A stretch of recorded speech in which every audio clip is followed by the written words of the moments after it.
The reality is nobody should be able to put you in a state. Nobody should be able to take your state away. You should be able to create it.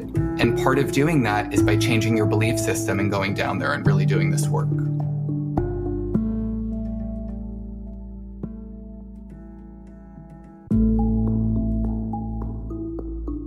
Welcome to the Expanded Podcast with your host, Lacey Phillips.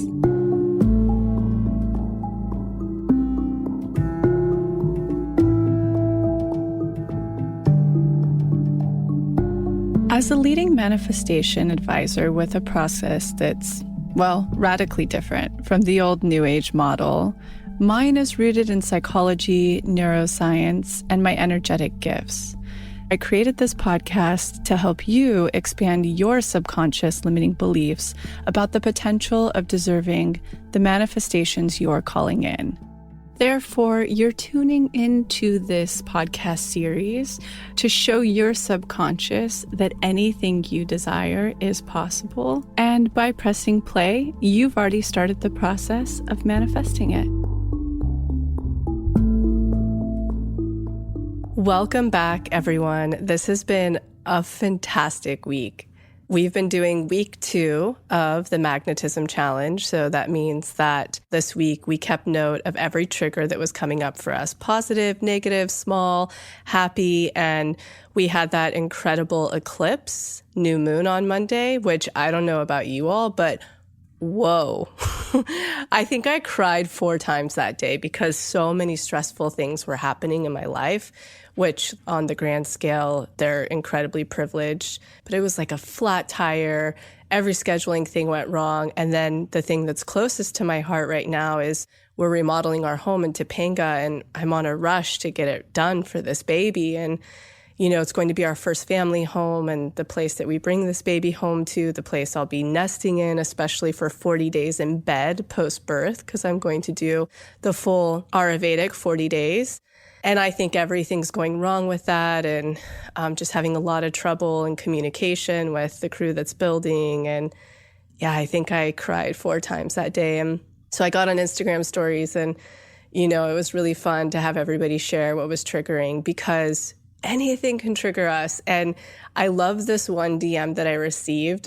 It was a woman who gets triggered when she hears, and this is, I just want to point this out because I want to illustrate that everything always comes back to something.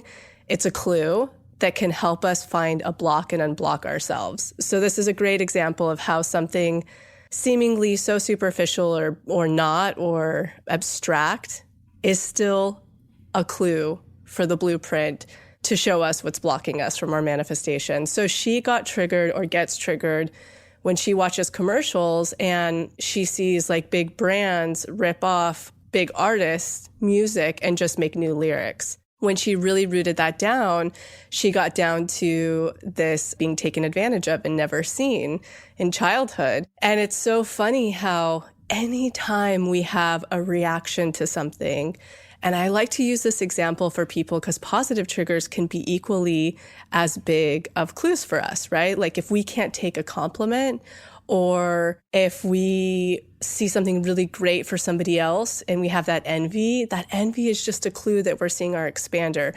So the goal of this week is to not let any of these triggers go by, because they're always a clue. And like I said in last week, the moment that we consciously or unconsciously begin calling in a manifestation, it's already orbiting us. And the universe is so divine that it's mirroring to us using triggers to show us what is blocking that manifestation. Because 3 things have to be in motion: unblocking, expanding, and passing tests. That means the real life actions, you know, so you're passing tests, jumping off cliffs, clearing space, all of which we've been covering in this Magnetism Challenge, to prepare literally to connect with our manifestation in 2021, because you can manifest anytime during a pandemic, during literally the world melting down, you can manifest. And so that's what we're on a journey to do together. So this week, we really looked at triggers and we kept inventory of the ones coming up. It was really fun because this week we got to use the new daily practice filtration system, because now there's a system in there that you can filter based on the allotted amount of time you have. the trigger that's coming up, say fear, lack. If you're needing reinforcement for abundance, you're needing a confidence boost, you can choose what DI you're going to do based on that. You drop down the filter and you choose. And this week, we really focused on choosing based on the trigger. And it was so profound. And the biggest question I continue to get is it too late for me to jump on this? No, it's not. Start at any moment. This week has been a beautiful harness to start at week 1 again if you're a week behind us, because with that eclipse and that new moon energy, what a profound time to cast your list, to understand your authentic code, to clear space. I mean, no, this beautiful portal we have right now going into the beginning of the year with so much on our plates, from the pandemic to feeling alone to commercialism. I mean, there's just so much going on that we are going to have nothing but these clues, these crumbs, this roadmap in real time to unblock with. And through that process to expand, because there are many DIs for finding expanders, and also a test DI. So if tests are coming up, because remember, triggers can be tests as well. So if you haven't jumped on yet, join at any time. Pop on this. It's been tremendous for the people who have fallen off track with the work, who have just needed a really guided schedule. You can find in the link below, the Magnetism Challenge link. And if you aren't a Pathway member yet, we've got you. A lot of you asked if we could extend that Black Friday deal, and we did, because to me, the most important thing is that this is accessible. And if I can offer you a gift this season, it's to use the code, all caps, magnetic20, MAGNETIC 20, to sign up for the Pathway at the rate of $20 a month, which is a $7 a month savings, because it's usually $27 a month. And then that will, of course, equal 12 payments to $240 a year, which I just always like to put this out on the table for people. When we used to sell How to Manifest, our normal workshop, a la carte, that was over the price that you pay in an entire year to be in the Pathway. And that in the Pathway, you receive every one of our workshops in our class and all of the things. So yeah, if you aren't in the Pathway, you want to do this with us to connect with your manifestation in 2021, use the code, all caps, magnetic20, again, to receive $20 off a month. You could totally jump on now, and you'll just continue the challenge until it finishes for you in January. It'll be equally as effective, equally as powerful. Many people are still jumping on. And then you will get access into the member community group, where you will find other people who are just jumping on now too. Now, next week is going to be equally as exciting, because we're going to be looking at triggers, but this time we're going to be using it based on the allotted amount of time, because of course, the closer we get to holidays, our time gets limited. So looking forward to that next week. Definitely follow along on Instagram stories at @ToBeMagnetic, where you can find me usually daily talking about the challenge and really bringing us all together. And one other tiny tidbit, we will be putting out next week's episode on Wednesday, December 23rd, so that you have it all the way through the holiday. So really tune in Wednesday, December 23rd for a fun episode next week. Now, today's episode is really exciting. Today is with our TBM coaches. They've been incredible at helping this community navigate the work. And so we wanted to share a little extra support from their greatest teachings of this year. So they cover self-worth, identity, lack mentality, people-pleasing, attachment styles, discouragement, tests, and relationships. And they really go through the gambit of what they're seeing come up in their sessions and tips and tools of how to tackle it. So this episode is going to be so powerful, especially during this magnetism challenge. You're going to have 100 aha moments, and you're going to see how valuable having their perspective is. Literally, it's like they're teaching you in real time in this episode of how to approach this work, decode this work, and make your own process even more effective. I'm really excited for this episode. Let's tune in and hear what they have to say.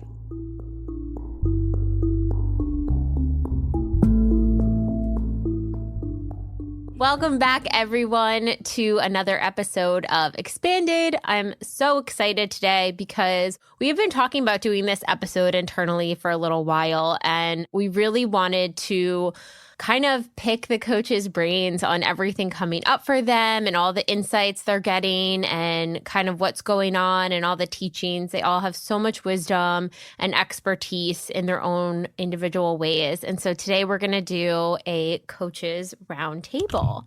Welcome, Atarah, Heather, Amanda, and Salwa. Yay. Hi. Hello. Hi. Okay, so let's just go around. I'm sure our community is familiar with you guys by this point, but just in case any new listeners don't know you guys or want to know a little bit more about you, let's just go around and introduce yourself and kind of talk about some of the topics or expertise or just a fun fact about all of you. So Atarah, kick us off. Hi, I'm Atarah. I am a reflector in my human design, an Aries and an Aquarius rising and moon. And I'm a coach here with To Be Magnetic. After doing the work myself for years, I was asked to come and join. And I focus primarily on reclaiming authenticity, self-worth, codependency, people who are having problems staying consistent with the work, and people who are having a hard time finding their personal identity. Love it. Okay, and Heather. Hi, everyone. I'm Heather. The only thing I'm going to give you fun is the fact that I'm a specific manifesting generator. I think that really plays into line with everything and how I really approach this work. From a high level standpoint, it all started for me last November when I went to the manifestation tour and got called up. It's been very kismet and magical ever since. I really focus with my clients on lack mentality, really up-leveling people's career, creating a personal practice, as well as staying in your magnetism. Love it. And Amanda. Sorry. Hi, I'm Amanda Blair. Having trouble with my technology. And a fun thing about me, I am a quadruple Aries. Anytime I get my chart read, the astrologer is always like, whoa. And I'm like, I know. So that's fun.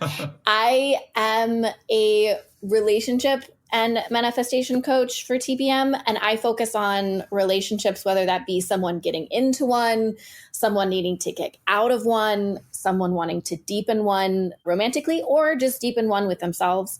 And then also in that attachment theory specifically. Awesome. And Salwa.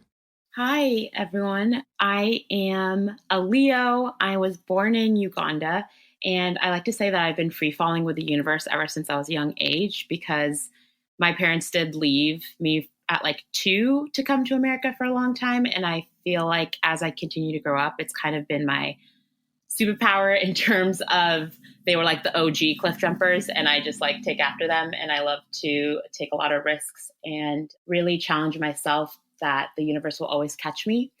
And I specialize a lot with my clients with people who are high functioning people pleasers, a lot of inner child work and getting people back into recognizing what their inner cry is to really bring them back to their authentic selves as an adult, and a lot of people who are emotionally avoidant. Love it. Oh, I can't wait to dive in with all of you guys. And just so you all know, we have process episodes with everyone. So we will link all of those episodes so you can hear more about all of our coaches' individual journeys as well.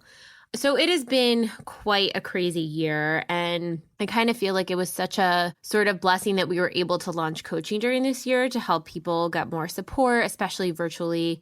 So what are some themes that you guys have noticed have started come up for you with your clients or even just maybe like friends or people in your sphere? Like what are some of those big blocks that you guys are working through with your clients?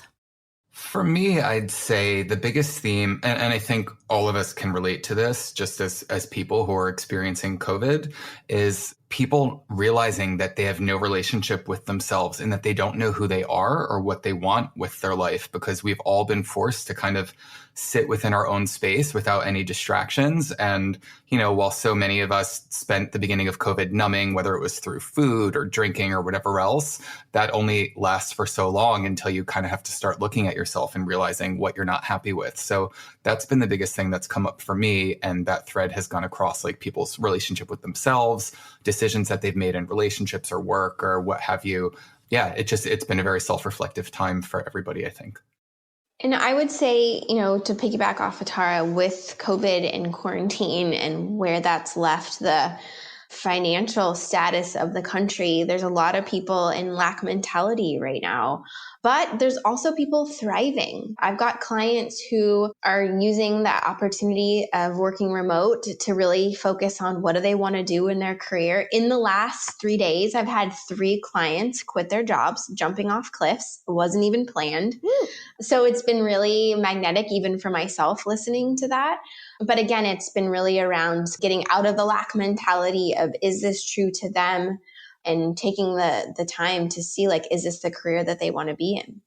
Absolutely. For me, what I saw a lot in the beginning of quarantine was a real come to Jesus moment around relationships that clients had been in, and a lot of dating kind of disaster type things, and a lot of frustration around, I've been doing the work for X amount of time. Why is nothing coming through yet? And that frustration around an impatience too. And then now, currently with clients, I'm in this really fun phase where all my clients are manifesting what they've been working on since we started working together. So now my calls are really fun. Everyone's like, this came through and this came through and this came through, which has been really exciting to hear, and for them to realize as well, because then they're building that deep trust muscle that even though the world has been insane and crumbling and just a crazy place, they're seeing the internal work that they can do to create what they're looking to create, no matter what's going on the outside. So that's been really powerful. Oh, I love that. And I agree with everyone else. And I think a lot of my clients, it's come to the surface a lot, they've over-identified with something outside of themselves. And especially with COVID and, kind of having to redefine their clarity or where they are, and not using it as an excuse. I see a lot of, my emotionally avoidant clients, and they're just kind of doubling down in the beginning of oh, well, I'm just going to wait for this and this to end, or when COVID ends, quote unquote, and kind of using that as an excuse to not reframe and know that they also still have the power to change and go deeper into themselves, and that it just looks differently. So people are getting really creative of what that looks like and how that feels and how they can really express it in the way that they can. So, Atarah, kind of taking it back to you, one of the things that you had mentioned when we talked earlier of, what kind of themes are coming up, you had mentioned that a lot of people come to you that have inconsistency with the work. So what do you think causes someone to be inconsistent with the work, or even just in general, not even just our work, but the self-help work in general, whether that's a meditation practice, an exercise practice, the TBM work, what kind of themes are you noticing around that? And why do you think people have so much difficulty pushing past that threshold? Yeah, and that threshold shows up everywhere, right? I mean, that even happens in our food choices, right? Or exercise, or staying in friendships we know aren't serving us. And the reality is, and I've said this a lot lately, so I'm sure I sound like a broken record at this point, but 88% of our mind is subconscious. 12% of our mind is conscious, and that's where we spend most of our state, and we think we have so much control. We intellectualize everything. We think we can figure everything out, but we don't understand the majority of the things that affect us are actually living in our subconscious. So it depends on our association. A positive association isn't necessarily a positive thing. It's just something that is known. So anything that is unknown to us in our subconscious is read as negative or perceived as negative. Even something, with comfort eating, right? We can intellectually know, okay, I need to stop doing this. I have diabetes. My doctor said. But if really deeply ingrained in our programming, food was used for reward growing up, right? We celebrate with food all the time, or our birthdays, every time there's a holiday. If we weren't given love that we needed and we lean toward food to ground us or to make ourselves feel whole, we have that so deeply ingrained in us. So that's what we reach to. So when we're going to change this stuff, that's why there can be such a huge disparity between consciously what we want and how we act, because that is so much deeper. So it's so important for us, in order to push through this, to really try and create new habits. And that can be really difficult. That's why everybody makes their New Year's resolution and then they're in the gym for 2 weeks and they fall off. So what I really focus on with my clients is before we even get into the major to be magnetic work, I use a lot more of the reinforcing DIs, and I'll give people custom journal prompts so that we can start giving them an idea of where they're trying to go, and they can really visualize that to the point that it becomes so familiar that they start having a positive kinesthetic experience. So they feel like they're actually living that life because I have them do this every single day for weeks. And then that person starts slowly showing up for them, and it gives them the motivation to actually take the actionable steps in their conscious state. And then in turn, they're willing to dive deeper and look at the other stuff. I love that. And I think that's such a powerful tool for so many people to really cross that threshold and move over and give themselves space and grace to dive into the heavier stuff. Definitely. Shifting gears a little bit, Heather, so you had 3 clients quit their jobs this week. Yes. That is insane. So I know. it's interesting too, because you also have had your own sort of career manifestations come through this year, whether that's, starting coaching or things in your full-time career. What would you recommend is the best things to have in place? What is like a checklist, if you will, to know? I'm sure there's people out there right now who are thinking, oh, damn, should I jump off the cliff? Like, when is the time? What would you say things that you need to have in place when people know it's time to quit their job or if they should stay? First things first is to get really clear on your authentic code. This is really about your vital needs and what you need to feel the most alignment and authentic. So many people have jobs that are not in alignment with what they actually need in their life. So that's the first thing I think. Not only did I do for myself, but now some of these clients who are jumping off the cliff, it's because they're realizing that this job came from a lack mentality, or this job really came from, what they saw their parents do or were told that they couldn't do. And so getting really clear on, is this job in alignment with you? What are the joys that you're looking for? And going into unblocked money and getting really clear on your list. I actually have people make a specific and a non-specific list. I think it's really important to combine them. When they have their specific list, I have everybody add in the why and how you want to feel. So when they're looking for something to come through, if it's not on their specific list, but the same feeling is there, then we know that it is in alignment as long as it's been cross-referenced with their authentic code. So, knowing when it's time to quit or stay, obviously Lacey always talks about the FU fund. We never want anyone to do that without that. But also being really clear on, does this serve me right now? And am I staying because of a lack mentality? Is staying keeping me small? Also looking at tests. Is this job impeding on any type of boundaries? Does it make you feel like you're settling? Does it bring you guilt or shame? And so it's really almost kind of going through, just like you said, Jess, like a checklist to making sure that what does this look like? And also, what do you want? And is this an opportunity right now where everybody's working remote, which has really opened up an entire different trajectory for work for those of us who are in corporate day jobs? Like my office is in Dallas and I live in California, and this has allowed so many people the freedom and the flexibility that is in alignment with their authentic code. So yeah, I think it's just getting really clear on, is the job that you currently have in alignment with what your needs are? And is this job, did you take it out of feeling like you have to follow someone else's footsteps or someone else's story? So is this job true to you? And I'm so sorry you hear Indie Girl in the background. A dog manifestation come through this year. Yes. Okay, and Amanda, so you're kind of like our relationship attachment style expert. And so diving into anxious attachment first, diving into that, how do you see that present itself with some clients, and how do you sort of begin to navigate that attachment style? Like when someone first reads the book Attached and they're like, oh my gosh, I'm anxious. Like, what does that mean? How do you first start navigating and working through that with your clients? Yes, absolutely. So it can present in a lot of ways. And the most common ways that I'm seeing right now is clients that are coming in who are dating someone and they're telling me, I've never felt this way before. We have this incredible bond and chemistry, and oh my gosh, that there's fireworks. But the relationship is very up and down. There's a lot of drama. And at one point or another, their partner has said they don't want to commit. They're not looking for a relationship, etc. So that's kind of like that classic example. It's also showing up where my clients have either manifested a partner while working with me, or they have been in a relationship and their anxiety is getting triggered and they're feeling anxious within that.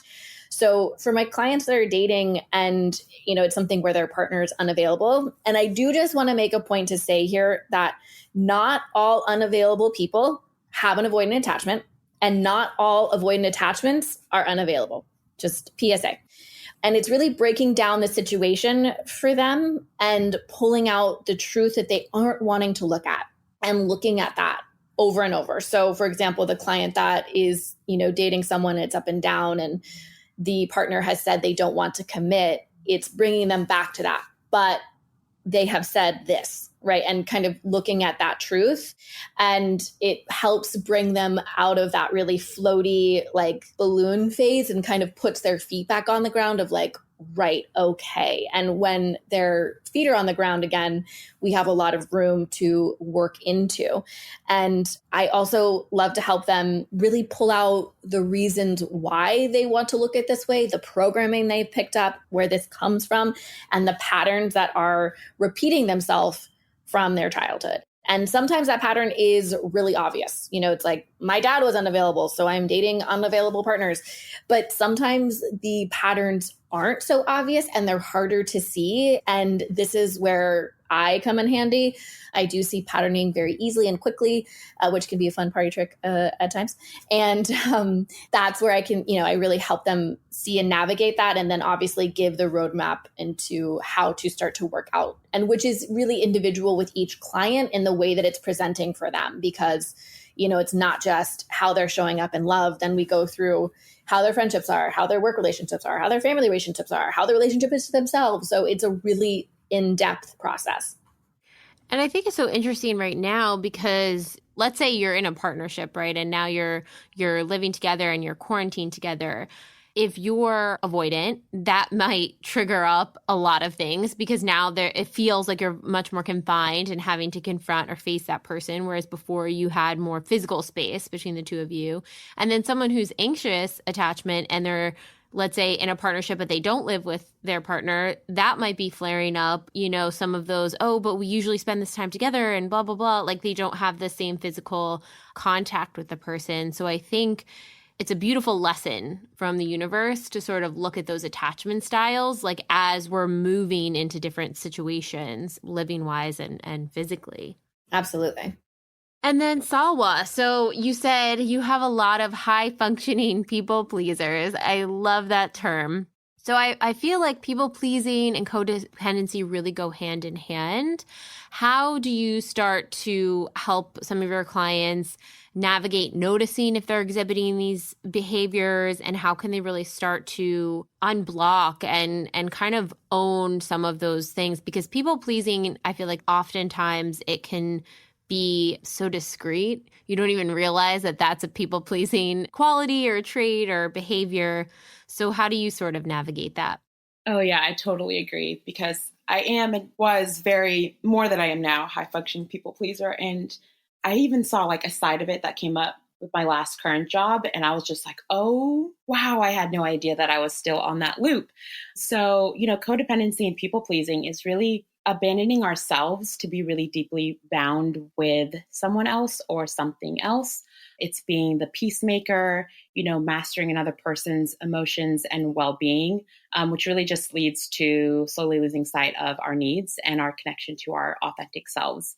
It can show up in, so many ways, but it can be, fear of disappointing other people, trying to foresee how someone may react to a situation or how your actions will affect someone else. And then using that kind of those assumptions and that fear as your compass of how you will show up and how you will perform, which is really dishonest and betraying your own authentic needs. It can be an urgency to help or to fix another person's issue, shaping your life or your day, your thoughts, to please others, to keep the peace. Remaining neutral is a big people pleasing that I see in a lot of people, which is just like, not wanting to rock the boat. But a lot of times it can be really disempowering for the individual and having to take on all of that turmoil on yourself without actually having to speak up. And again, denying that inner cry of your inner child that actually has something to say, but is too scared that it's going to make someone else uncomfortable. It also comes out as like people always coming to you, right? Like, oh, I'm so good at helping everyone. Like, I make sure everything goes smoothly. Like at work, people do this. Like, I'm always needed. Like, I put out this fire and this fire. And then it can turn into you're doing it before you're even asked to do it. So now it's also assumed of you. And then it's not sustainable because you're just over giving and reach a burnout and you're resentful. And then you become bitter. And if you're always over giving too, it's also a lack of trust, right? Because you want the control and you want to be the one to control the situation and the outcome and other people, because the opposite of that control is too hard to bear.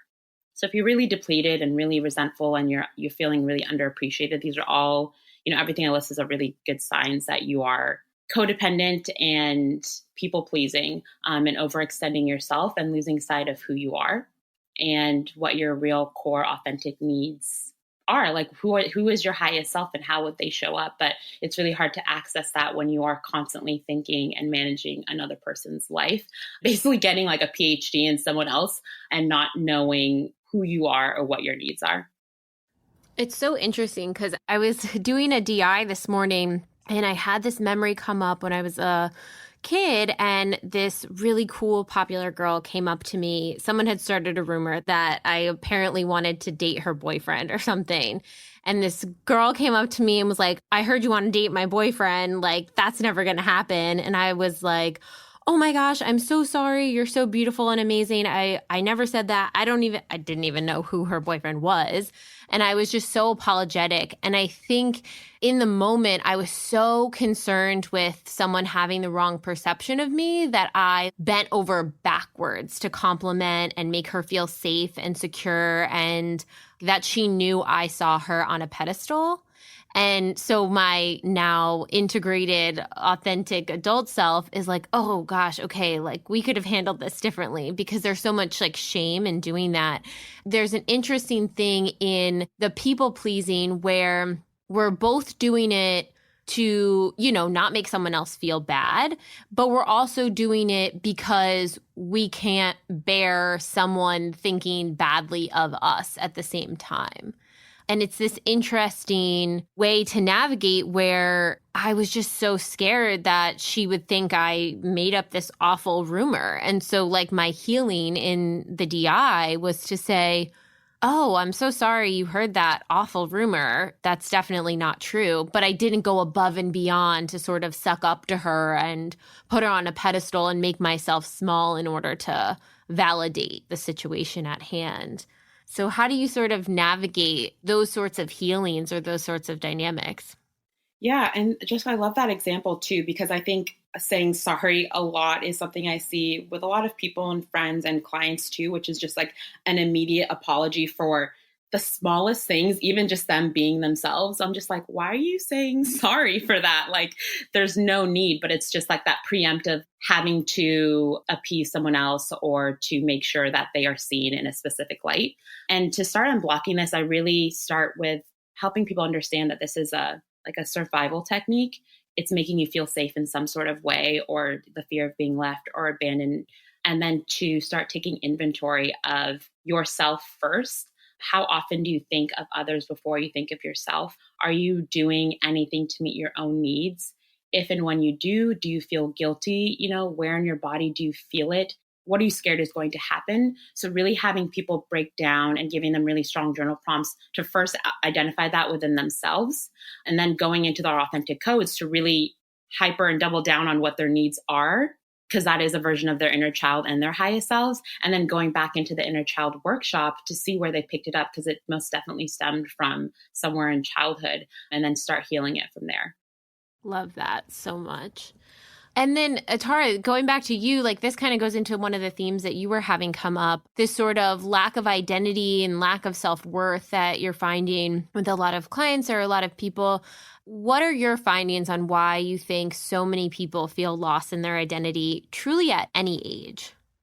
Yeah, so just to extend on what you and Salwa were talking about, because literally people pleasing is just a disempowered version of manipulation, where we are trying to keep things safe so that we're safe and people don't see things in us, or people don't, see an insecurity that we're hiding. So we make ourselves overly available. And that does really come down to, with lack of identity and self-worth, that just literally happens from the time that we're born. Our relationship with our parents determines how we show up. So many of the people that I meet with, and in my life as well, had very narcissistic parents who made their children feel responsible for their feelings. So we tended to step into the role of the caretaker or the peacemaker in the house or the person who did all of the chores to make sure no one else got in trouble, right? But it was really to create a level of safety around ourselves as well. And that was the condition on which we received love. Then we were good as a response to that action. So as we grow up, we tend to perpetuate that thing because it becomes our survival mechanism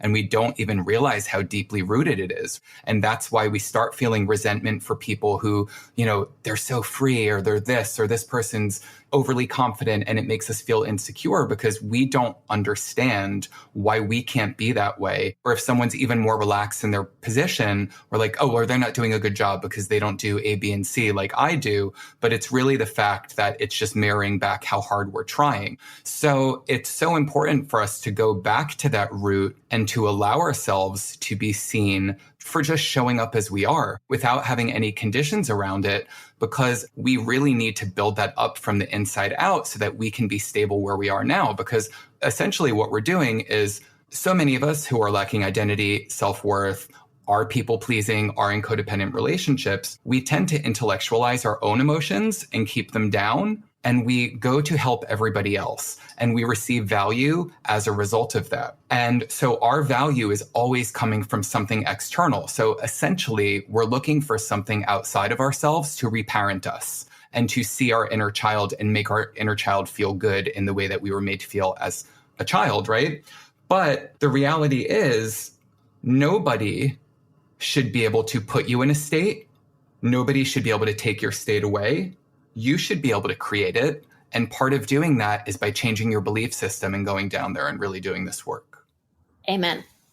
And then Heather, I think this kind of parlays a little bit in that same lack concept of identity and self moves into lack mentality in general. And you think of lack mentality and you think, oh, lack mentality in money, but it's a lot broader than just money. You can have lack in basically feeling like you're lacking anything in your life, whether that's in relationships or, abundance. So I imagine so many people have dipped in and out of this lack mindset over this year. How do you start by tackling to unblock the lack mindset? Well, the first thing I ask them is, have they personally experienced the lack? Sometimes I have to pinpoint like, oh, you're in a lack mentality, but most of the clients coming to me already recognize that they are in lack, which is really helpful. So that, they're coming to talk about, a certain situation or an overall concept and theme. And I always ask, well, have you experienced that? I know that you felt it and I want to honor that. I'm holding space for the feeling of lack, but have you personally experienced lack? Or are you just holding on to the story of what you saw, whether it was your mom or your dad or any of your caretakers? And, I love when we're coaching because it's over Zoom. So you can see someone's face go, oh my God. Some people have not personally experienced it, right? And it's just a story that they've created, which I personally can also attest to. So, once we recognize if this is something they've personally actually have gone through, and if they haven't, then I ask them, do you have everything that you need right now? And again, it's just this idea of the checking in, of asking yourself, is this true to you? Have you personally experienced it?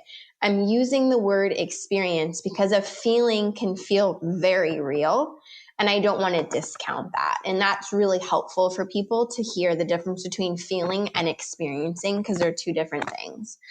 And we also kind of talk about like all of the areas like Jess, you just mentioned, and I know that we've kind of all touched on lack mentality, that it's not just with abundance or what have you, it's the feeling of going without, right? Like avoid a hole. And so sometimes I'll actually have people make categories. What are all of the areas that you feel lack in? Food, exercise, a lot of it is around pleasure and joy, right? And so then I ask, who else had this? Who are you marrying? Where is their projections going on? And so we kind of like do a drill down. It's almost like as if we're doing a deep imagining like live while talking. And I guess really that's what coaching is all about, is asking the questions and getting to the deep root. And so, a very quick answer I would say is starting to decipher, is this true to you? Have you experienced it versus felt it? Who else have you seen experience this? What are the different categories that you're doing it in? And then can you really decide, like, is this my story? Do I want to own this? Atarah, you mentioned, all the reinforcing DIs, and I love now in the daily practice that it's been taken out. And so the last couple of days, I've really been having people do the reinforcing abundance DI. Also the prosperity, right? Like, what do you have now versus what you don't have? And so many people are like, you're right, I do have everything that I need. And when we're talking about lack, we also talk about, is this coming from a place of desperation or control? How are you trying to control the situation? So it's really about deciphering, where is this root and how can you carry on with your own money story, which is what's so great about Unblocked Money, is creating your own story versus carrying someone else's that you personally have never experienced.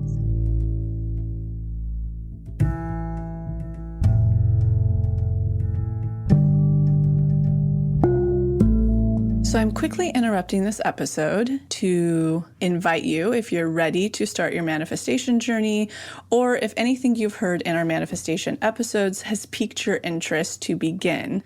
We have a la carte workshops in everything from the basics bundle, which is what we recommend to everyone who starts. It's the formula that actually teaches you how to manifest, Unblocked Inner Child, and Unblocked Shadow. We also have a la carte workshops on love and money. But the real gem is the Pathway membership, because it encompasses every single workshop we have. It's a year-long membership with full access to the few a la carte offerings we have and exclusive workshops not available anywhere else, such as the daily practice, which is what everybody in the Pathway uses, hopefully at least 3 times a week to daily, in order to truly create the new neural pathways that one needs in order to manifest, and houses the library of our deep imaginings, which is our unique hypnosis process that allows you to get into your subconscious and overwrite those old neural pathways, creating the new ones.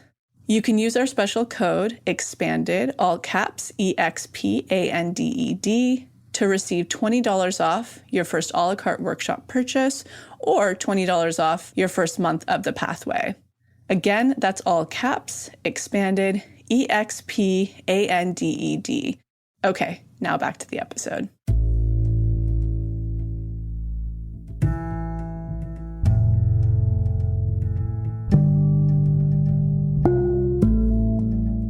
You mentioned that people are having a lot of boundaries being crossed around this time of year. What boundaries are you finding that people are having the most difficulty with? Whether that's verbal, energetic, actionable, where are you seeing those limits being pushed? Well, we've kind of already touched on it with people pleasing, and that's what I'm seeing. So when we think about people pleasing, it actually touches on all of them: verbal, energetic, and actionable. And so what I'm hearing from people is feeling like, because we're going through into the holidays of, if someone is feeling emotional, they're willing to put someone else's needs before theirs.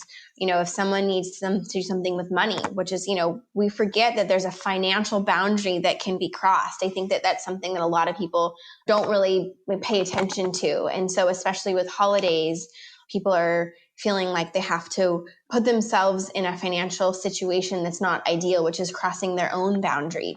And then from an energetic perspective of people thinking like, you need to go to the holiday dinner or feeling bad because of COVID in quarantine and you don't feel comfortable and someone is making you feel bad. And so the people pleasing tendencies come through because you don't want to feel rejection or abandonment, especially going through the holidays right now. So it's a combination of everything, which in general with COVID and quarantine and the holidays, there's a lot going on. And so we really try to have people like Atarah get very clear on the reinforcing side, feeling good.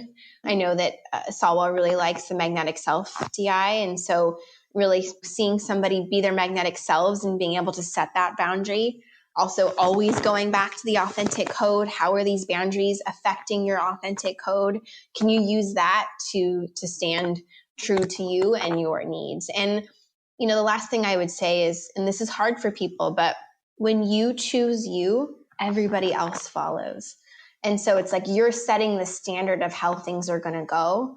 So you're creating those boundaries. That doesn't mean you're standing from the rooftop and saying, I've got these boundaries set. It's people are going to mirror you. And so if you can change your energetics, then it's definitely going to be helpful in creating your own little armor. I even think it too with the holidays, you know, it's also a big gift giving time of the year. And there's always an option, I think, every holiday to do you don't have to buy the expensive things. You can make a gift. You can do all these other things.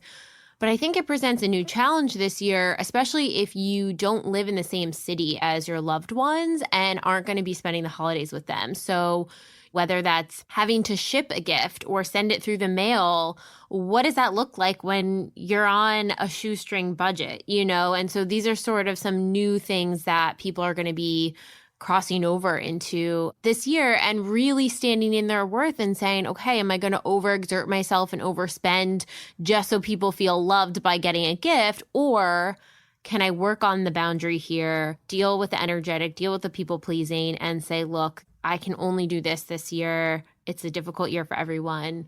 I love you so much. Here's all I'm able to contribute, you know, and feel okay in that. And to piggyback off that, Jess, is like, that's like, you know, your energetics going into it is like, if you have shame telling somebody that, the way that they were going to respond is based on your energy. But if you can get really clear and feel good and at peace with that, people respond to you in the way you present yourself, again, from that energetic root. And so with you saying that, like if you were to tell somebody, you know, I miss you, I love you, I'm so sorry we can't see each other. And when we can again, we're going to do these great things, etc. But coming from a really place of compassion and grace for where you're currently at, you know, we need to give people more credit of being able to respond to how we're showing up. Yeah, definitely. And that kind of goes into perfectly, Amanda, you know, how are people dealing with guilt around this time of the year? And while they're even, you know, growing their self-worth and becoming more securely attached, how are people able to navigate this feeling of guilt, really? Yeah. So a lot of my clients, as they start working out of that insecure attachment, they're experiencing a lot of guilt. And I see it around mostly them feeling guilt for something that's really popping up a lot, which seems silly, but using magnetic parents when reprogramming versus their own. And I think that really ties into they felt so responsible for their family's feelings, just like Atarah was speaking about earlier. And they carried that weight for so long that when they want to start doing something and taking ownership of the experience and doing the healing work that they need, they're having that block of like, oh, that would be wrong, because guilt is I'm doing something wrong, whereas shame is I am wrong. And so they feel that they can't do that because there's also that underlying I'm not worthy of that. I also see a lot of guilt for my more anxious clients, and I mean a lot around learning to set boundaries, and especially with unavailable partners. There are some cases where I will encourage a stronger boundary, whether that's like a block on a phone or blocking on social media. The first response that I always get is like, oh, I could never. That's so mean. How rude. Oh no, they'll think I'm a bitch. No way. Right? And we have to really work through all of those layers of guilt of why do you think that by you setting a boundary, that's communicating anything about the other person? Because it's absolutely not. A boundary is just saying, hey, this is the way I'm going to protect myself. It has nothing to do with the other person. When we're manipulating, then we're saying, hey, you need to do X, Y, Z, and we're trying to control. A boundary is the exact opposite. It's, this is what I'm going to do, right? It's taking ownership. So it has nothing to do, for that instance, if you're blocking someone, with being mean or saying that they're not a nice person. No, you're just saying, hey, this situation has become unsafe for me, and I haven't felt safe from you. So I need to make sure that I have a stronger boundary in place here so that I can continue to feel protected, right? And when we're able to really start to work through that guilt around that, which is digging into inner child and really working through the layers of that showed up in childhood, which is why it's really helpful to do the one-on-one coaching, because I go through all these instances through, how did this feel in childhood? How did this get represented to you? How did they communicate, this, so that we can kind of look through and find all of those little pockets of when they were taking on weight that wasn't theirs. And 90% of the time, that's so much weight and they're unaware of it.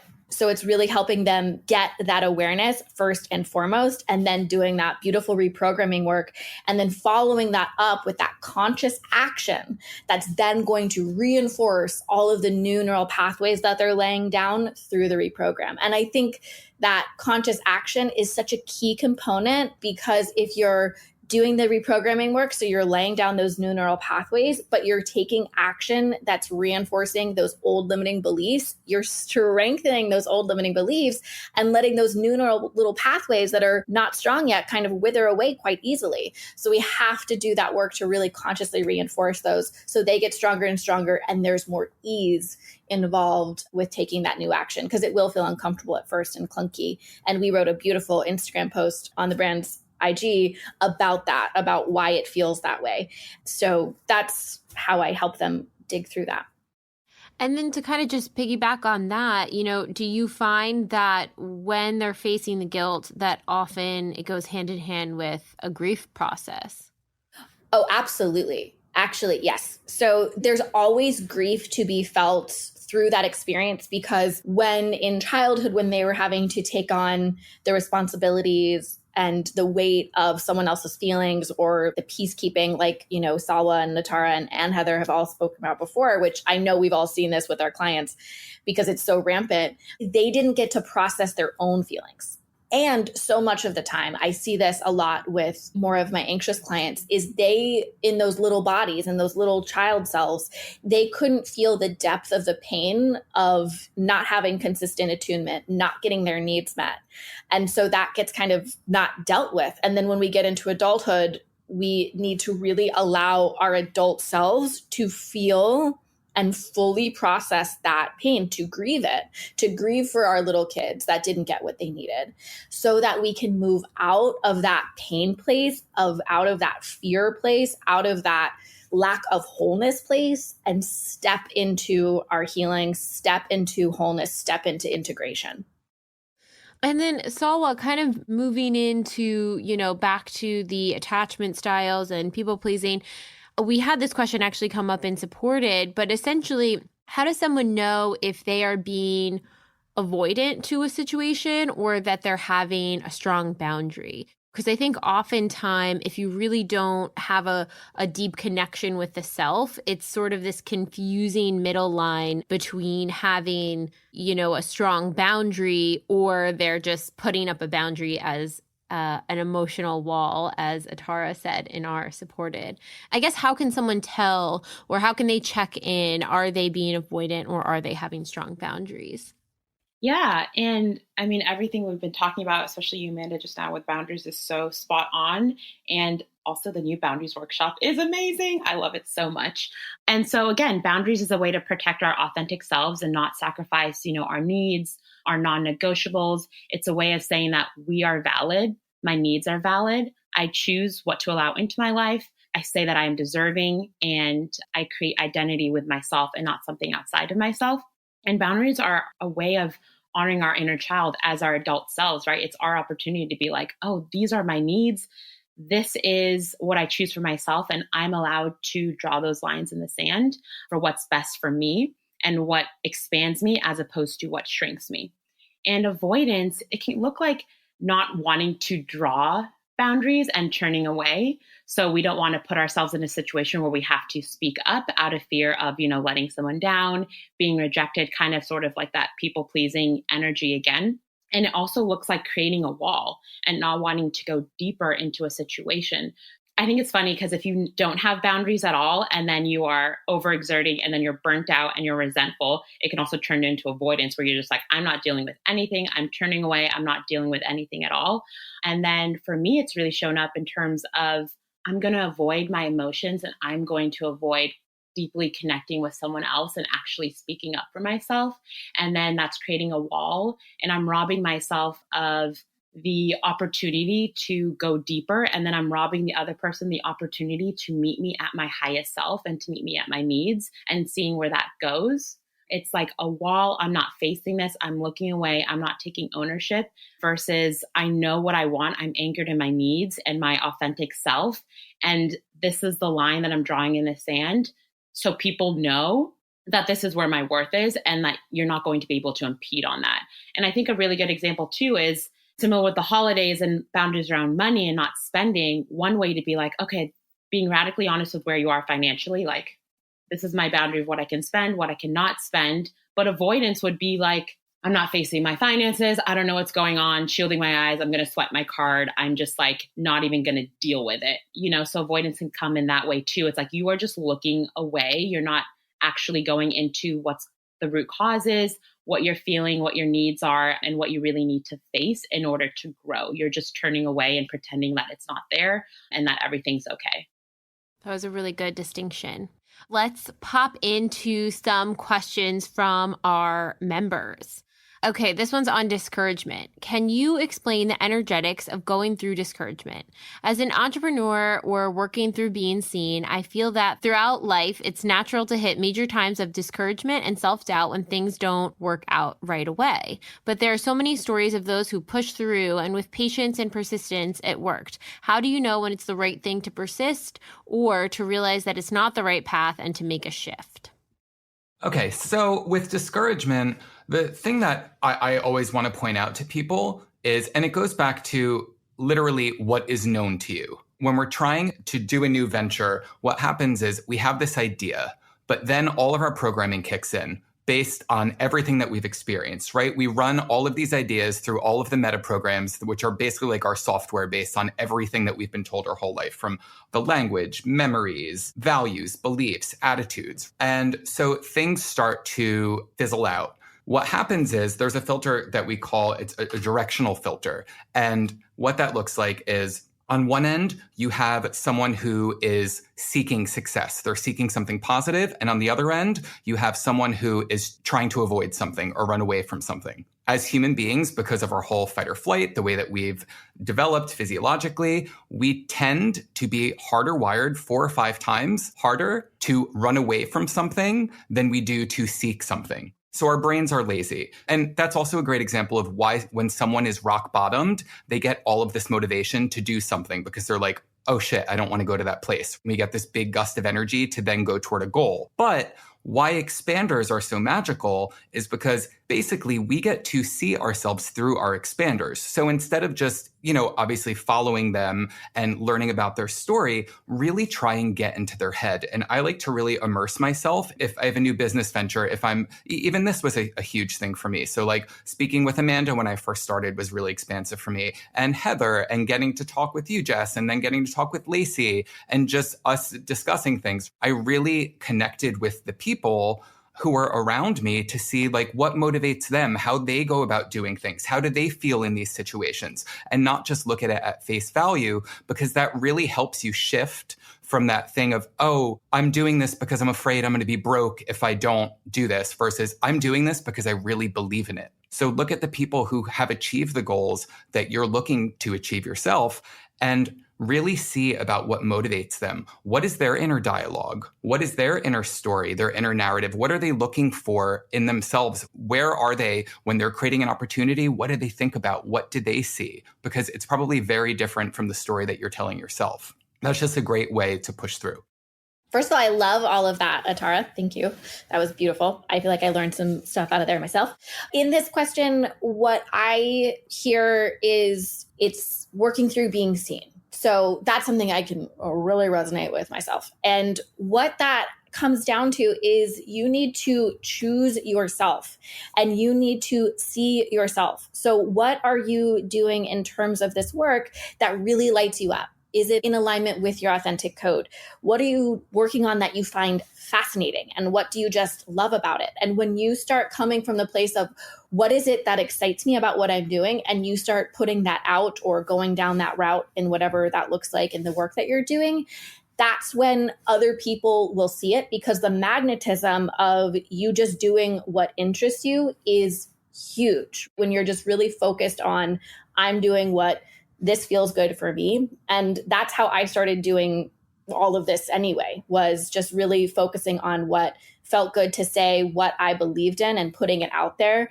And then people were like, hey, that sounds cool. But it started with me really tuning into that first. And then obviously you're going to experience a lot of setbacks or something not working out. And that's just kind of the name of the game. But you have to let yourself grieve and really feel when there's a disappointment. So the way you feel is hand on heart, close your eyes, ask yourself how you're feeling, and then let that be a somatic experience. Do the best you can not to put thought or story to it that's engaging with the left hemisphere of the brain and actually suppressing your emotion. And you want to let it be just felt so that you're allowing it to move through you and out of you, and you're getting back to that rest and digest place in your nervous system versus that fight or flight, something's wrong and you're stressed. I also want to say there's so much surrender when you're getting into the flow of what you're aligned with doing. And surrender can sound like, oh, that's giving up or it's doing nothing, but it's actually not. What it's talking about is that you're not trying to force something and you're not trying to control something, because the how something happens and the when something happens is not our business. That's the universe's business. What our business is our why, and making sure our self-worth and our deservingness is in alignment with whatever it is that we're calling in or working through. So when you're in the control, you're trying to get into the universe's business, right? The how something's going to happen, the when.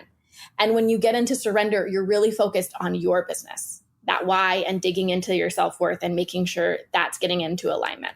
So the more you start working with those energies, the more ease and flow you'll experience. And can I just hop on too, because that was amazing. As Amanda said, don't get discouraged with setbacks, because failure is a state of mind. Failure is not a true thing. So if you can look at this journey that it's not failure, it's feedback. Be able to really use your senses to assess, okay, this was my goal. What did I learn? This didn't work. Okay. And then you have to have a certain level of flexibility to be like, now I'm going to try this to move past this thing. And then wait and see what the feedback is from that when you go. That's just a way for you to continue growing, because otherwise you just so easily fall back into your old ways of thinking. And you literally, your brain is changing as you are changing. So it's so important to check in with yourself, to be flexible, and look at everything as an opportunity for growth, even if it feels like a setback. Love that. It's not failure, it's feedback. That's a great quote. I love that one. Okay, next question. I'm calling in a bridge job and getting a lot of tests around money. I'm getting put in situations where I'm expected to pay more than I expected, which makes me anxious, or get told how it is, and it feels like it's too late to do anything about it. I'm struggling to find a way to feel empowered and in my worth when reprogramming these situations, when it feels like it's too late to do anything. So the first thing that calls out to me is the word anxious. That tells me that you have a lack mentality, because otherwise you would feel calm about paying like what's owed and like what's needed. And then next, the word too late. This sounds like you kind of have almost given up. You're playing small with your voice and being able to ask, are there options? Are there ways to negotiate? Like in my mind, it's never too late for anything, right? And so it's really feeling confident and empowered in if you feel like this isn't true, because a part of this question says, get told how it is. And again, it's like feeling empowered to be able to say, well, hold on a second, what does this look like? Can we talk about this? Is this true? So I always go back to, is it true that it's too late? Is there room to negotiate? Now, for the last part of this question on really like feeling empowered and in your worth, there are ways to feel magnetic, which then makes us feel in our worth, which would be saying no and setting boundaries, which in this case could be a financial boundary, jumping off cliffs, surrendering, and following ping. So my suggestion is to really step back to look to see, like, are you playing small in any situation? Where's a lack mentality coming through about feeling anxious? Is there any room for you to use your voice to set a boundary, to say no, etc., which is going to make you feel empowered? That would be my advice around that. I totally relate to this question, by the way, because I've definitely been there and felt anxious about money or a big bill or something comes through and I'm like, oh my gosh, like, how am I going to deal with this? How am I going to pay this? And I think a lot of it is kind of what you were saying, Heather, of just really getting clear on what are the facts. Do I physically have the money in hand that I'm able to pay this? If not, how can I cope? How can I deal with it? And I think our reinforcing journal prompts would actually be really helpful in the new daily practice. Definitely. Yeah, reinforcing abundance would be really great to go with the questions. Definitely. Okay, and then this one for all of our people who are dating out there, just not that into you. In terms of just not that into you early on, first few dates, should you give the benefit of the doubt, or how many times should you give the benefit of the doubt if someone tells you they have a busy week and is taking days to get back to a message? Or do you just walk away at the first sign of it happening? It takes 30 seconds to respond. No one doesn't have that. Salwa, why don't you kick us off here? Yeah. So in this question, the first thing that jumps out to me the most is that this person is really, really concerned with the other person and their behavior.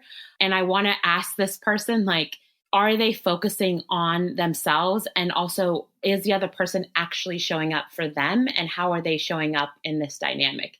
Because there's not like a set amount of times of like giving someone the quote unquote benefit of the doubt. And that fear also tends to dissipate when we are truly thriving and actually living our lives and knowing what we want and that we're showing up for that, taking aligned action with that. What we're looking for in the other person is how are they showing up? Because I think we've all been in situations where we're texting back and forth and they can respond right away. That doesn't mean that they're showing up for my needs or what I'm looking for in a partner. So it's really like, what is the other person doing? And what are their actions that correspond and align with what you are calling in? Are you speaking up for what you're calling in and really being tall in what you're asking for? Or are you giving them excuses and kind of waiting around? Like, this question really feels like they're waiting around for this person to show up. And how long do they have to wait in order to get what they want in order to move on? Amanda, what pops up for you? Well, Salwa, I love that. I also love, you tuning them into them paying attention more to the other person's behavior. So I want to say, if you're looking to call in short-term dating, so you're looking more for dating experience, you haven't been in a relationship before, or you haven't been in many relationships before, and you're looking to gain that experience, then you can have a little bit more leeway and playroom depending on if it feels like a red flag is popping up, then obviously always walk away from those. But if someone is, they break a plan but reschedule with you and you're like, okay, cool. Yeah, like that seems fine. Work with that. But if you're looking for a relationship, you've already had your dating experiences, you know what you want, that's when it's time to really get serious and say no to anything and everything that is not exactly what you want. And the difference in that, when you're getting your dating experience, you're really figuring out what works for you, what doesn't, what you like, what you don't like. So there's more room in there for that navigation and to get that information in. When you have that information, that's when you go, okay, I know exactly what I want. I've done my 10,000 hours in dating. I'm an expert in what I like now. So I can say no to anything that isn't that. This can also sound like a but maybe disease. When we know what we want and we're looking for a relationship, we can get into like, well, this is happening, but maybe. And that's always a really dangerous place to be. Pay attention to how the person is showing you how they're showing up. So if they are breaking plans and they're not automatically saying, hey, I can't, something came up, it's really serious, and let's do Tuesday instead. Things do happen. They're just like, oh, it's like 4:00, you're meeting at 6, and they're like, oh, I can't, sorry. That's showing you there's not a lot of integrity there. So that would be a no, walking away from that. Don't but maybe that person. So it's really, I think, a lot of what you're looking for and then really being in your worth for both of those two situations. Yeah, that's great. Yeah, I love what both of you said. And I think too, just really remembering that judge someone by their actions, because a lot of times, especially in the early stages of dating, if you just say, but they said they were going to do this and their intention was this, and they explain away their actions, but their actions really are the thing that's going to tell you, how to navigate and move. And so at least for me, that's always, when I was in the dating world, the actions was always, okay, the truth of the situation is with how they're showing up. Yeah, there's this, I don't know where I saw this quote, but I thought it was amazing. And it said, listen to their words, hear their actions, because the actions are going to really give you more information on, is this person what you're looking for and are they aligned? Words are so easy. Action is so much harder. And you want to look for that integrity. Are their actions backing up their words? If yes, cool. If not, nope. Love it. Okay, not motivated by money. What are the energetics behind not being super motivated by money in career, therefore struggling to transition to actually make money in the space that I am more passionate about? I don't have a strong desire to make 6 figures a year, but I know that I want to be my own boss and find meaning and purpose in my career. I've never had a problem with money, no debt, and live in alignment with my authentic money code. How can I open a new money portal in my desired industry when I don't seem motivated enough to actually do the work to be an entrepreneur? So the first thing I want to say is, this is amazing. The fact that you've never had a problem with money, no debt, you live in alignment with your money authentic code. I want to acknowledge that. And I hope that you can celebrate this, because it's all of the little wins that add up to big things. So that, to me, as soon as I read it, and I just like, wow, this person, there is magnetism here. Now, where the magnetism is lessening a little bit is because this feels like you're trying to be someone, meaning an entrepreneur, when it doesn't sound like it's in alignment. When you get clear on what you want in a career with your list and how you want to feel, it's all going to come together. It just doesn't sound like being an entrepreneur is something that is being called to you, which is totally okay. I always go back to my own story of, I've been in corporate wellness for the last 10 years. I do not have a desire to be an entrepreneur, and I am fully okay with that. And so it sounds like maybe in here somewhere you are trying to force, or you feeling of like, I should do this. Go back to the DI around clarity and get clear on, do you actually want to be an entrepreneur? And also when it says in here, like, this person doesn't have a strong desire to make 6 figures. Well, whose number is that? Like, what does 6, everyone has a different number that's going to make them feel safe and secure. And so the fact that you don't have a desire, I think that that's you being clear on that. So again, this just kind of feels like a forcing situation where that isn't really actually aligned to you.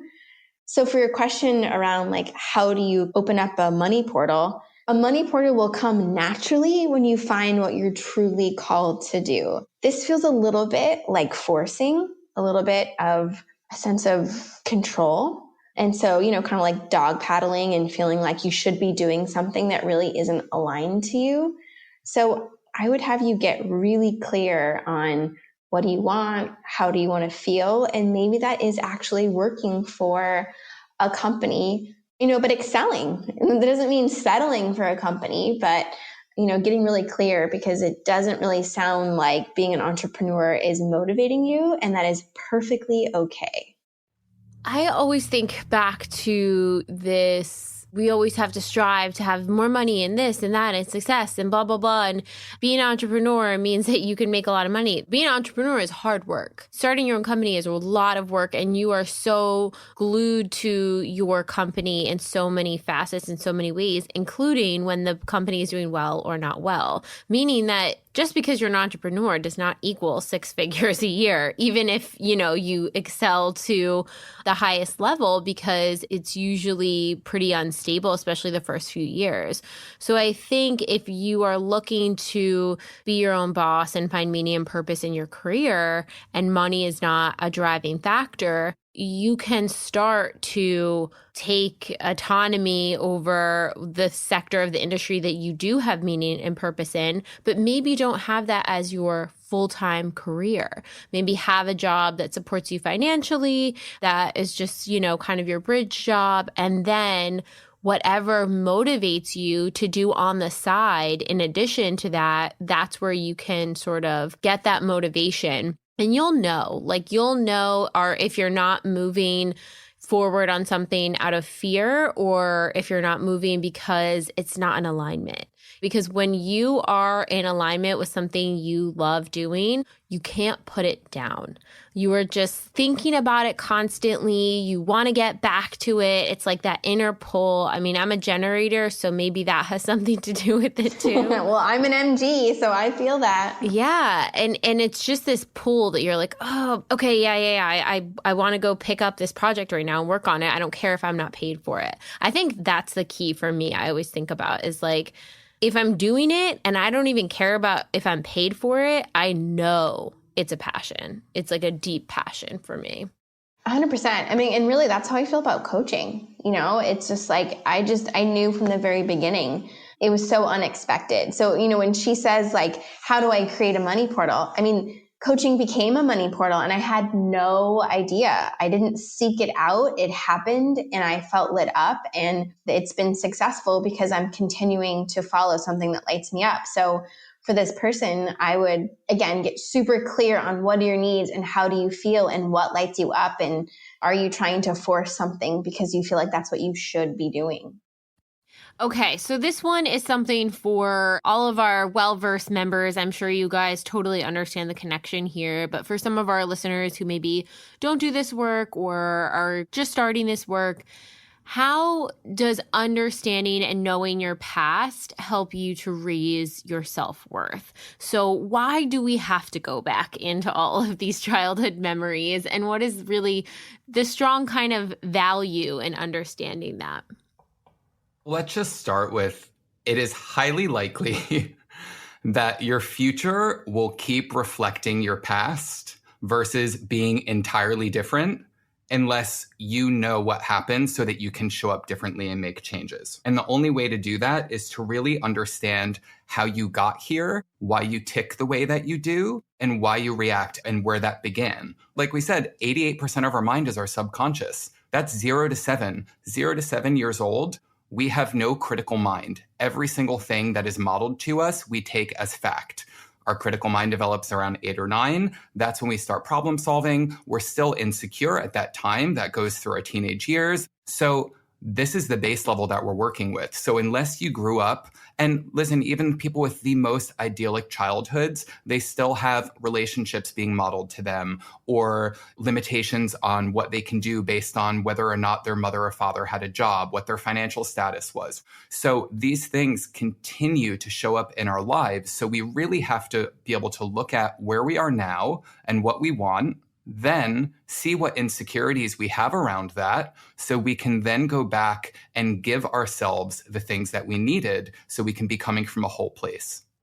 Woo, absolutely. I totally agree, Atarah. And I want to add that it also is just such a beautiful, grand, courageous way to like face our shame. And I think a lot of our past experiences, our current experiences, we don't want to face because there's a lot of shame around maybe what we did, what we don't have, who we want to be, that we're not there yet. And then that doesn't allow us to go back into our past and like truly understand where it comes from. So really digging deep, whether that's even going into an inner child and being like, wow, I get it. Like that's the loop that I'm on, and it's not my fault. And I have the opportunity to create the future from my current vantage point and with every breath that I take, and that I am owning and facing whatever that shame I've been looping on for so long, and really having it change your life and like know that you can. And it all starts with going back to like, how did it start for you? And recite a new story. And we can't do that if we're not looking back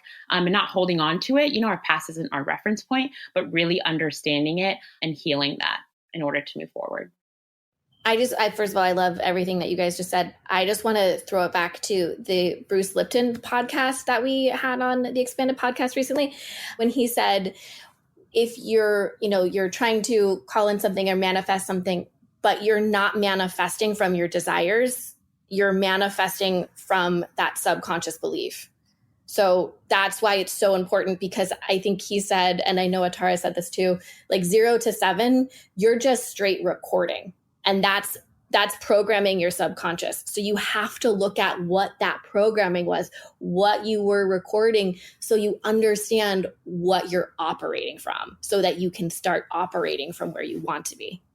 Yeah, it's almost like you can't strong arm your blueprint. Like if you don't look at the map and the blueprint that created you, you have to go to the roots. You have to go to the foundation and be like, oh, this is why this house is breaking down. The pipes are leaky down here, or, the wood's cracked. Like you really have to get into the structure of who you are to start elevating to those next levels. And it's hard work, and it feels awesome when you discover a new block or root or patterning. It is like such a cool light bulb moment. You're like, whoa, like so many things line up and light up in your brain because you're connecting it all at the same time.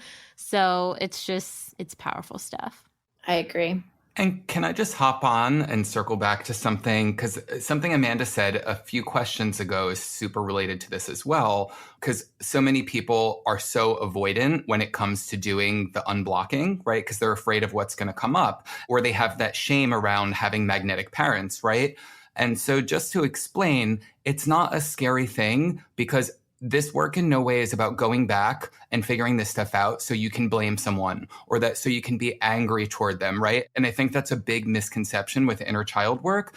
This is literally making you understand what your block is so you can go into those DIs and you can give yourself everything that you needed then so that you can be everything that you want to be now. It has nothing to do with who your parents are now, who they were then. It's about you and really going in and, as Jess said, being able to actually edit that blueprint yourself and make the renovations that you need to so that you can be operating from that place.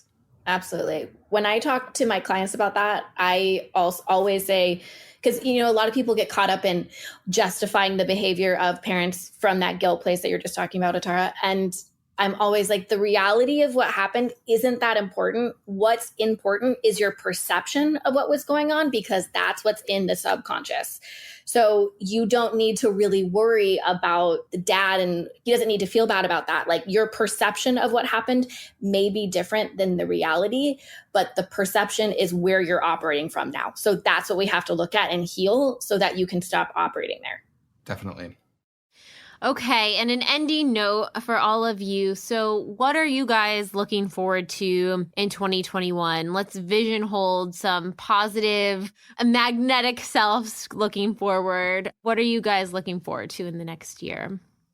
Well, I am really looking forward to, and I'm crossing my fingers that this can happen. I've been wanting to move to Paris for a couple months to study French, and I was supposed to come or go this year, but obviously COVID happened, so I could not.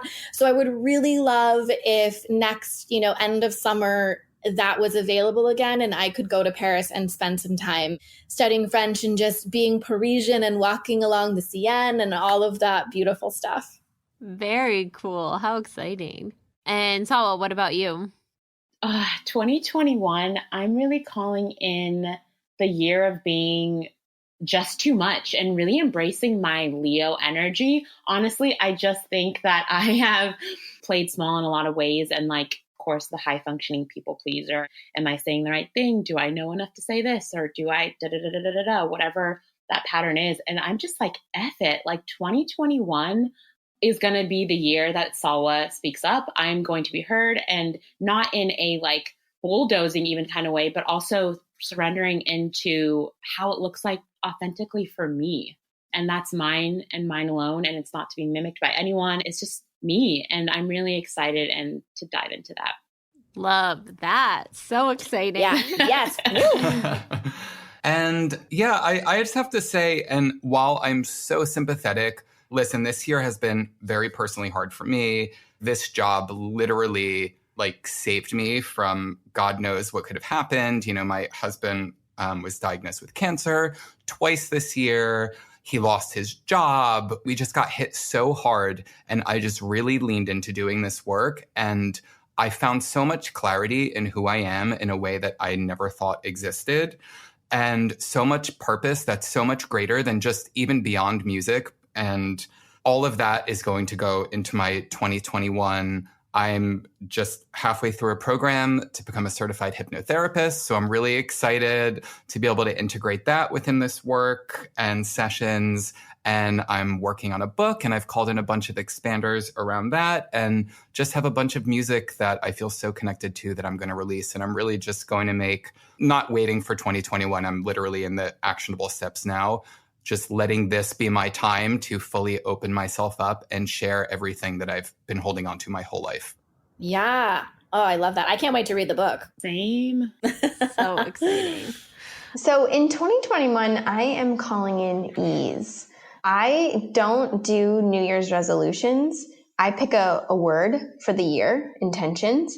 So for 2020, my intention was trust. I really wanted to build trust with myself, and it's something I work on every single day. And so in 2021, this is really about ease for me.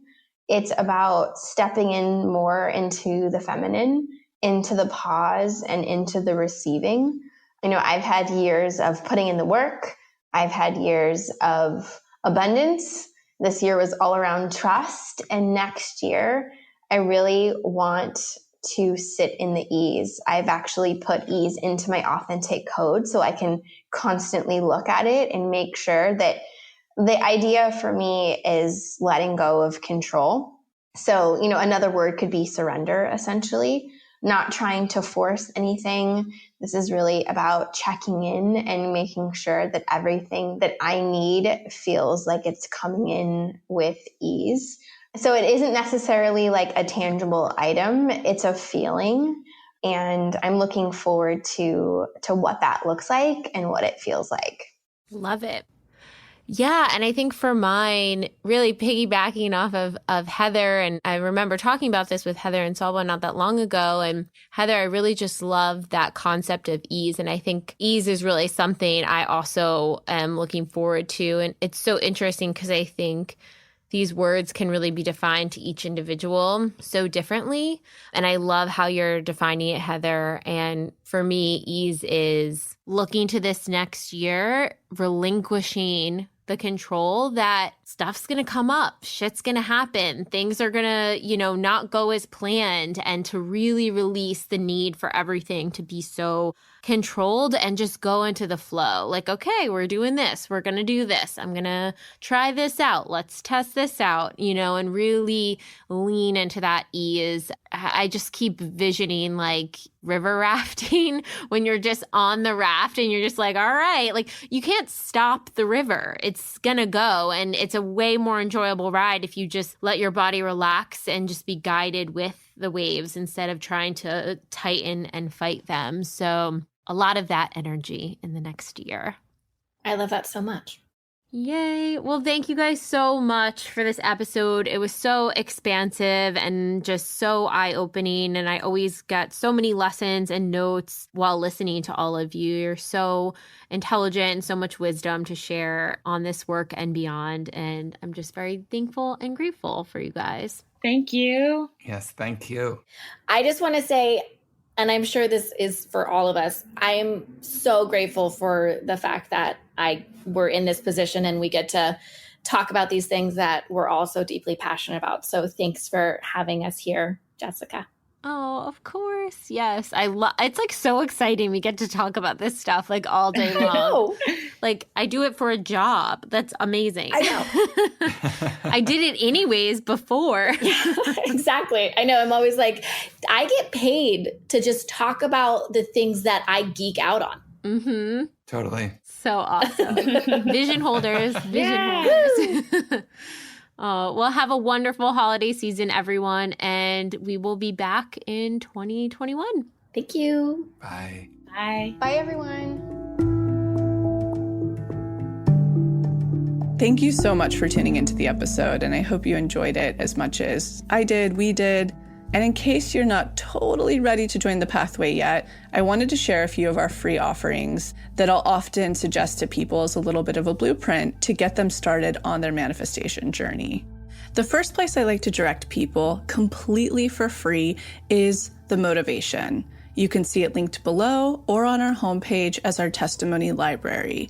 And it's categorized by different subjects, whether you're calling in career, money, love, wellness, and much more.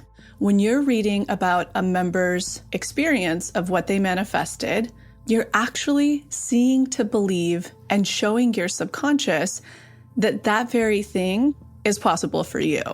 The second place I like to direct people is to the free clarity exercise, which is also linked below. In it, you get to try our own unique hypnosis process, learn about the science, and some journaling prompts. And the best part about this, you'll get a tiny taste of what it's like to go into your hypnotic state, bring your subconscious forward, and create new neural pathways while receiving clarity. And the third thing, if you haven't listened to it on this podcast yet, please go back to the episode titled Manifestation 101, where you'll learn the basics of neural manifestation to truly understand this process. So go ahead and check out those free resources, the motivation, the free clarity exercise, and the episode Manifestation 101, all linked below. And in an effort to make sure to have representation in this process series, go ahead and submit any process testimonials you have, especially to our LGBTQ+ community, our BIPOC, as well as the Ys, which is anyone in the community who is 45 and over. All right, we'll be back next week.